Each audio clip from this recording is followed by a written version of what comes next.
everyone, it's Matt from Reef Underground. I hope you're having a great day or night, whatever time it is for you.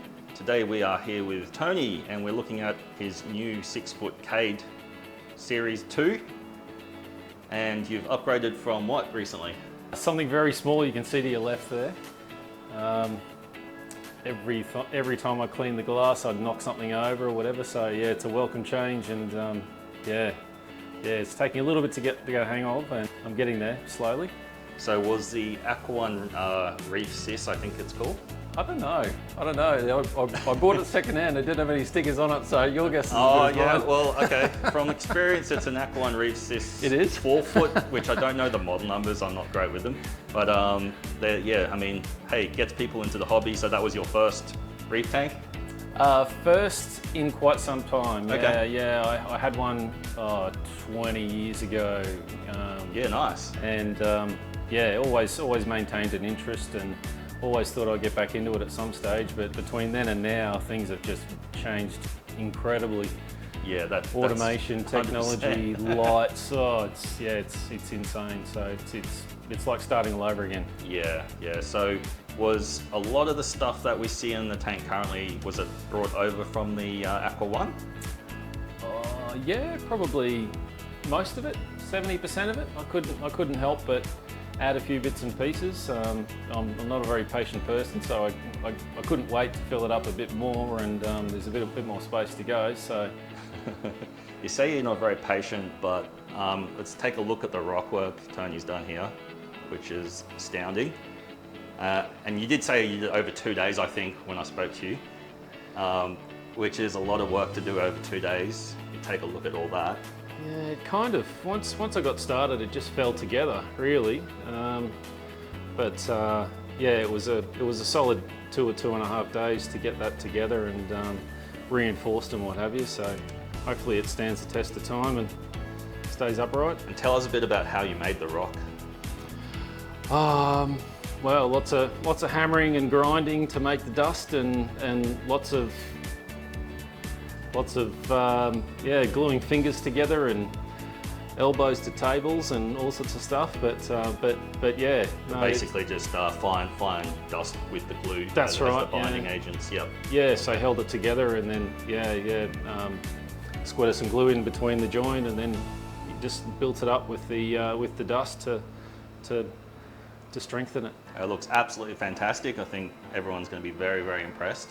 And it ends up being, is it three bombies or 4? 3 pieces, yeah. Yep, that's great. And the tank is still so open, plenty of room for those tangs to grow out. Rabbit fish, it's a nice purple tang there. Possum wrasse, been seeing a few of those lately. A few around. Do you know what? This is actually the first time I've talked about fish on the channel. I realized like the last time I did a video, there was a lot of cool fish in the tank, but I never look at them. So congratulations. Well, coral's a Look thing, at the so fish. yeah. Tell us what coral you've had for a while and what's new. Well, the coral I've had the longest would be, I'd say this Gonny. That was out of the original tank, and it was pretty well white and bleached when I originally received it, and I've managed to bring it back to life. That Wilsoni looks pretty settled down. Yeah, that's happy at the moment. Yeah, I think that's a Lobo, is that right? Yeah, Symphilia. Something like that. Yeah, one of those. Well, that was in a state of disrepair too, but managed to bring that back to life. But it's a really, really nice acan frag down there as well. Yeah, that's from. Hopefully that grows out and sprouts some more polyps. That's from your stand at Fragorama. Oh, okay. Well, I went all the way to Bundy for that then, so there you go. It's all worth it. Nice little Scully garden you've got there. But they look pretty good. The Western Australian, Northern Territory ones there. You've got a Queensland one up the front with the green base.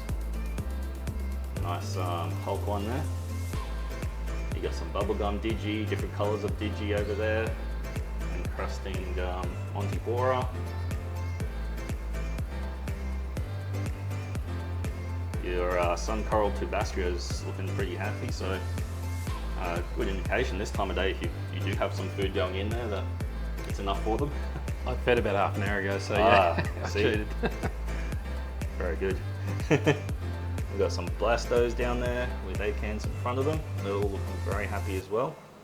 That's your latest acquisition, I think, the green with the red inside. That's right, yep.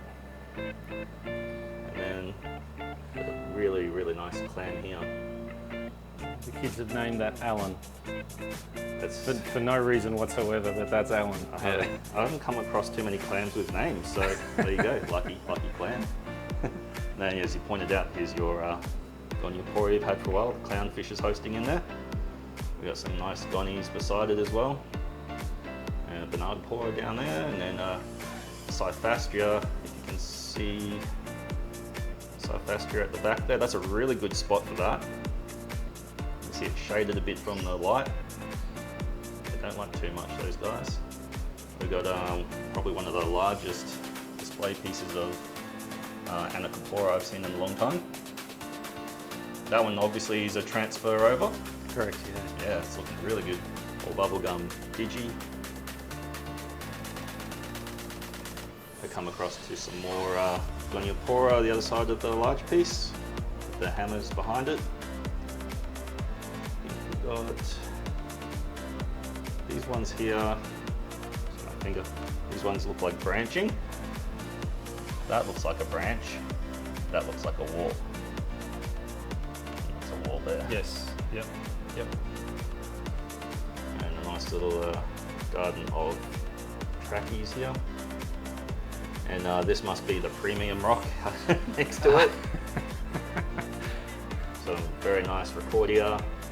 The Frankie's Flu Zoas, which are quite hard to get at the moment, and then the Adonis Zoas, which look fantastic. And over to the right of the tank, we've got another garden of, first garden of Zoas, mixed Zoas. And the Scrolling Monty collection, where the hawkfish seems to favour. You've got another grafted Monty over there. So yeah, tell us about the hardware with starting with the lighting. 3 Radeon XR30 blues. Ceiling mount was a mission, yeah. That was an afternoon in the roof cavity, reinforcing the ceiling sheet so it didn't all pull down. But yeah, it definitely won't come down now, hopefully. And from where you live, I can say, like, they say in Queensland you've either got rats in the roof or you've got a snake. I'd say your snake is probably the winner in this room. There's definitely no rats in the roof, so yeah, there'd be one up there somewhere, I'm sure.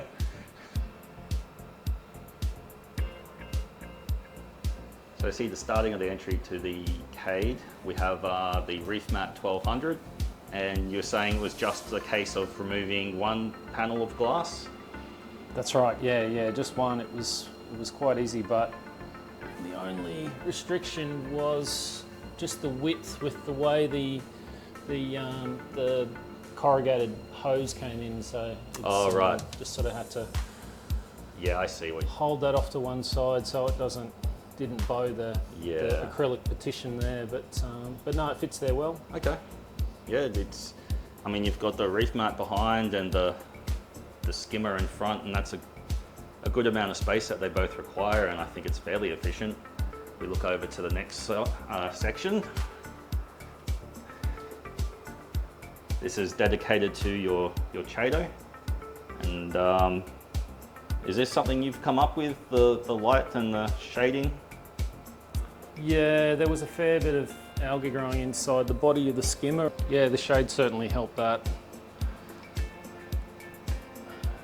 And you've just got like a little supplementary wave maker pump there to help kick it along, and that's it. Yeah, that's the cleanest chamber I've seen for a while. And you did say you cleaned it before I got here, but it is clean. It is really well done. It's only a day old. That Chado's moving really nice too. Yeah, I love the cover you've done for it. But yeah, that is a consideration when you're pumping light into a sump, is the algae you get from that. And cleaning skimmers is already tough enough to pull them out, so sort of you'd be able to reduce the amount of algae that grows in there. Makes sense. Media, you've got a lot of the stacked balls in the chambers. You've got some, is that another type of larger Yeah, that's, I've seen that one before. I'm not sure what it is either. I transferred it out of the other tank and Okay. it's it was there when I bought it. So I haven't thrown any media out. I've just sort of packed it all in there and Very good. thinking it might be useful. And then I can see some cables coming through. Let's take a look at what that's going to on this side.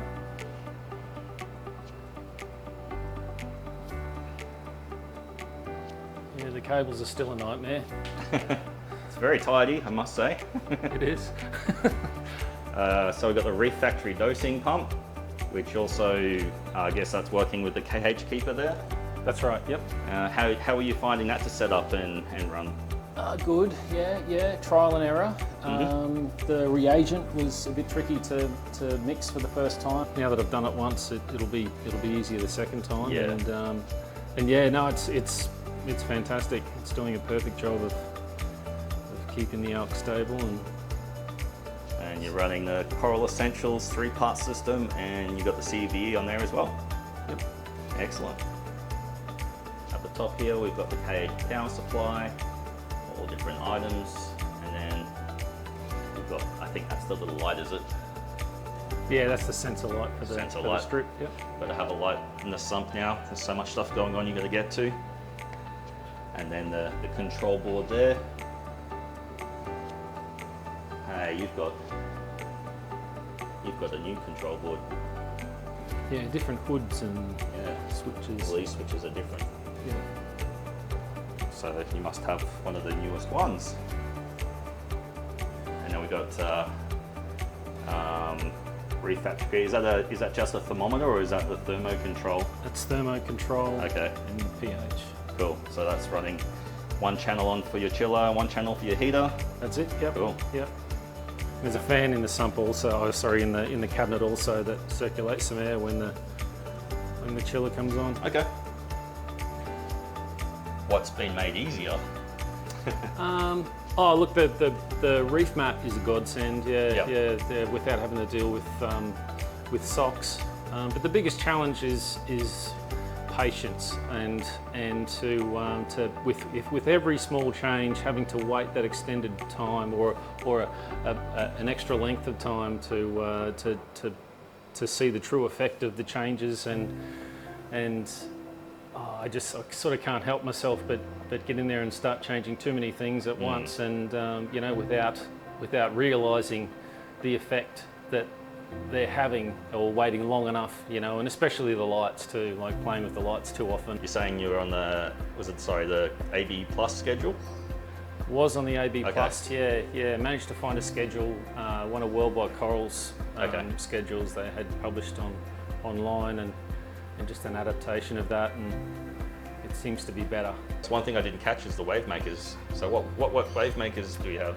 It's a bit of a mix mash at the moment. Yep. It's there's a MP40 on one end and a Red C45 with a Nero 5 blowing behind the scape. Okay. Yeah, it looks like plenty of water movement. I think with the open rock build that you've done, that's probably saved you a couple of wave makers. And your return pump, what are you running on that? It's an L2. L2, okay. Yep. So what future plans have you got for this aquarium? Probably a pair of swallowtail angels. Yeah, just get the tank to a point where it might support a few more acros and fill that top half. Yeah, so you sort of pre-plan to have all these upper branches of your rocking covered in acro? Yeah. Yep. Yep. Yeah, that'll look great. It'll provide a bit of shade for the corals below as well. All right, well, Tony, thanks very much for showing us your aquarium. But yeah, I appreciate your time and thanks very much. Thanks for coming. Cheers, mate.